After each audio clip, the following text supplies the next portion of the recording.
నేను ఈ మాటలన్నీ కూడా ఎందుకు చెప్తా ఉన్నానంటే మేనిఫెస్టో అన్నది ఎందుకింత పవిత్ర గ్రంథము, దానికింత శాంక్టిటీ ఎందుకు ఉండాలి అని అంటే కారణం ఏంటనంటే ఆ మేనిఫెస్టోలో మనం చెప్పిన వాగ్దానాలు, ఆ మేనిఫెస్టోలో మనం చెప్పిన మాటలతో ఆ తర్వాత అధికారంలోకి వచ్చిన ఆ పార్టీ, అధికారంలోకి వచ్చిన వాళ్ళు అవి చెయ్యకపోతే పేదల బ్రతుకులు ఏ రకంగా చిన్నాభిన్నమవుతాయి అన్నదానికి ఉదాహరణ మన ప్రభుత్వం ఈ 58 నెలల మన ప్రభుత్వం కన్నా ముందు ఒక్కసారి ఏం జరిగింది? అప్పట్లో చంద్రబాబు నాయుడు గారు, ఆయన కూటమి, అప్పట్లో వాళ్ళ మేనిఫెస్టోలో వాళ్ళు ఏం చెప్పారు? వాళ్ళు చేయని కారణంగా ప్రజల బ్రతుకులు ఏ రకంగా చిన్నాభిన్నమయ్యాయి అన్నది ఒక్కసారి గమనించాల్సిన అవసరం కూడా ఉంది. ఈ డాక్యుమెంట్ బహుశా మీ అందరికీ కూడా చూసే ఉంటారు. ఎందుకనంటే ఈ డాక్యుమెంటు ముఖ్యమైన అంశాలు అని అంటూ 2014లో సాక్షాత్తు ఇదే ముగ్గురు, ఇప్పుడున్న ముగ్గురే కూటమిగా ఏర్పడి ముగ్గురు ఫోటోలు పెట్టి కింద చంద్రబాబు నాయుడు గారి సంతకం కూడా కనిపిస్తుంది. ముఖ్యమైన అంశాలు అని అంటూ ఈ పాంఫ్లెట్ 2014 ఎన్నికలకు ముందు ప్రతి ఇంటికి పంపించారు. ఈ పాంఫ్లెట్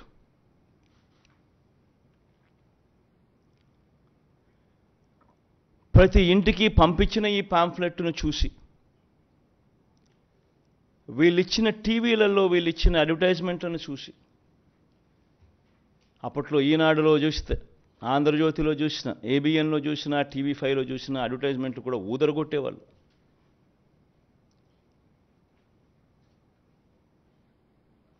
ఒక చెయ్యి, ఒక తల్లి చేతిలో, ఒక తల్లి మెడలో మంగళసూత్రం ఒక చెయ్యి లాగేస్తూ ఉంటుంది, వెంటనే ఇంకొక చెయ్యి వచ్చి అడ్డుకుంటుంది.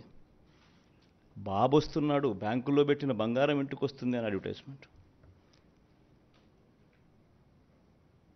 ముఖ్యమైన హామీలు అని అంటూ ఏకంగా చంద్రబాబు నాయుడు గారు సంతకం పెట్టి ఇదే ముగ్గురు ఫోటోలు ముద్రించి ఇదే కూటమిగా 2014లో ముఖ్యమైన హామీలు అని అంటూ వీళ్ళు చెప్పిన మాటలు, వీళ్ళు చెప్పిన హామీలు ఏ మాదిరిగా ప్రజలు నమ్మి వీళ్ళకు ఓటు వేసినందుకు వాళ్ళ బ్రతుకులు ఏ రకంగా అతలాకుతలమైనాయి అన్నది కూడా ప్రతి ఒక్కరూ నాగరిక ప్రపంచంలో గమనించాల్సిన అంశం.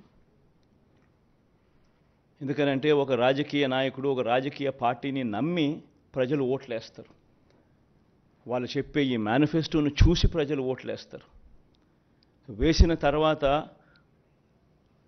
అది ఇంప్లిమెంట్ కాకపోతే వాళ్ళ బ్రతుకులు ఏమవుతాయని కనీసపు ఆలోచనలు కూడా లేకుండా రాజకీయాలు చేయడం మొదలు పెడితే బ్రతుకులు ఎలా ఉంటాయి? ఇందులో చెప్పిన ముఖ్యమైన అంశాలు, రైతుల రుణమాఫీపై మొదటి సంతకం చేస్తానన్నారు. మరి 87,612 కోట్ల రూపాయలు రుణమాఫీ అయిందా? ప్రతి సిద్ధం సభలోనూ ఈ ప్రశ్నలు నేను వేస్తా వస్తున్నా. పొదుపు సంఘాల రుణాలు పూర్తిగా రద్దు చేస్తామన్నారు. 14,205 కోట్ల రూపాయలు డ్వాక్రా సంఘాలకు, పొదుపు సంఘాలకు రుణాలు మాఫీ చేస్తామన్న సొమ్ము ఒక్క రూపాయైనా మాఫీ చేశారా?